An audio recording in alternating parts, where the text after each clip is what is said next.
Christian headed to Colorado this week. It should be an exciting game. An opportunity to continue to grow momentum more than anything else. How are you guys taking this week? What are you seeing? What are the positive things that you saw from the build-up of the last couple of weeks that you think you can implement well this week? Yeah, I think the last two games, intensity has been the starting point, right?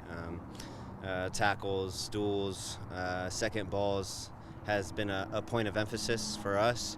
And then with that comes a little bit being a little bit more direct. And so at times being a little bit more direct, now when you have a lead, can you control the game a little bit more? And so those things are going to be crucial going into a road game. On the same token, you go back to the San Diego game, and creating turnovers was not your problem. You guys turned them over. You forced them to go long out of the press a lot. And the difference seems to have been the last two games.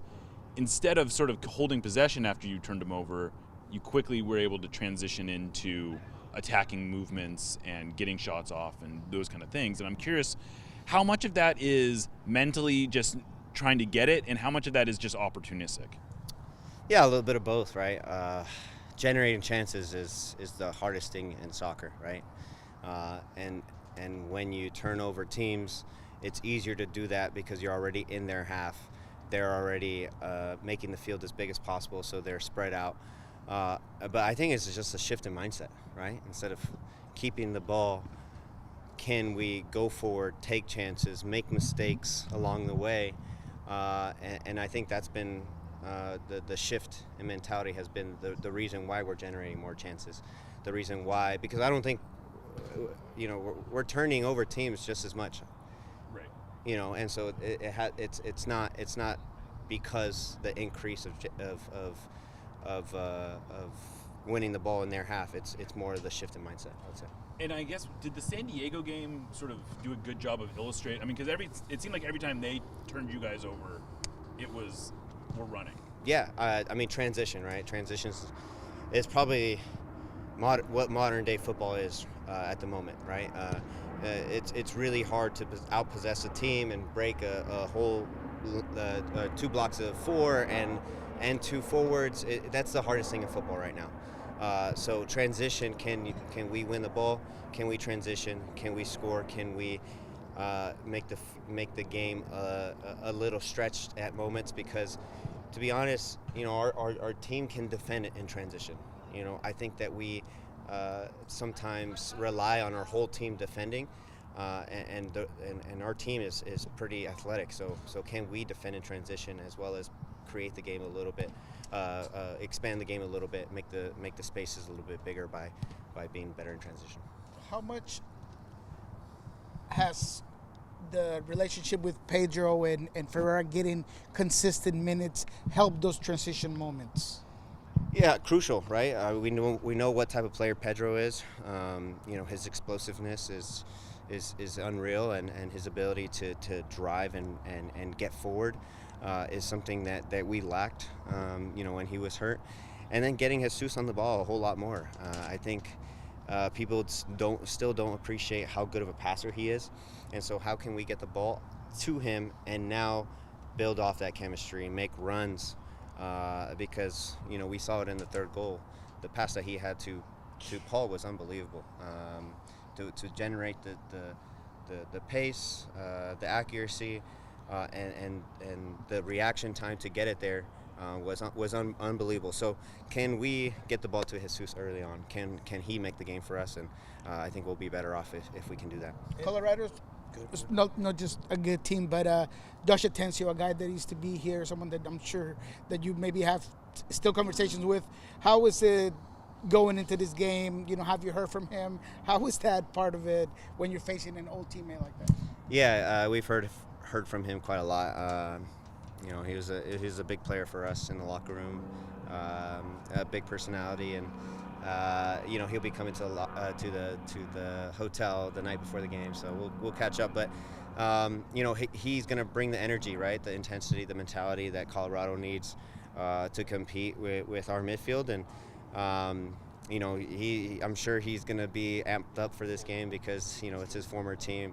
But Josh is going to he's a competitor, so he'll be ready for for every game, but especially this one. Kim has come in the last couple games and done a pretty admirable job, just sort of seemingly keeping it simple, but just being very effective at what he was doing. I guess, what can you say about his play and what he does well? Yeah, nothing's changed. Kim's Kim. He obviously looks like he's played 400 or 500 games, and so, you know, he comes in and keeps things simple. He hasn't been here for too long. He doesn't quite understand English as well as he wants to, but he can understand body language. He can understand the flow of the game because he's played in so many. And so when he comes in, you know what type of performance he's going to have, and that's a professional one. So really happy for him, and he's going to be solid for us going forward. How would you describe the chemistry that you share with Obed? Obviously, you guys created a lot of important chances that led to goals last game, so I wanted to hear your thoughts on that. Yeah, I think our chances came off of second balls, active defending, and Obed does a really good job of not only providing in the attack but also helping me defensively. And so, he sprang forward this game. He was in the attack. He was joining in. He was in the box, and his ability to not only be in the box but also to defend in transition is really key. But we're understanding each other a whole lot more. We wish we could have played through the middle a little bit more and combine and find each other. But this game was a little bit scrappier, and so we were able to dominate the game in terms of duels and second balls. And that's something that Obed's going to need to learn. Not every game's about dribbling or playing through the middle. The challenges that Colorado presents here, high-pressing team, seems to have a lot of midfielders that do a lot of movement with Mihalovic and Bassett.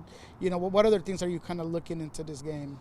Yeah, narrow front three with the number 10 underneath can make it really difficult. On the ball, you're going to feel like you have four guys essentially really narrow, and so they do a really good job of putting balls into the box, getting second balls, transitioning, and so limiting all those things really important. Georgi Mihalovic, top of the box, penalty area, that's where he's at his best, and so transition is going to be really important. And then as well on the other side, can we transition? Can we generate chances off turnovers? Can we establish possession because we're in altitude? So all those things are going to be really important in this game.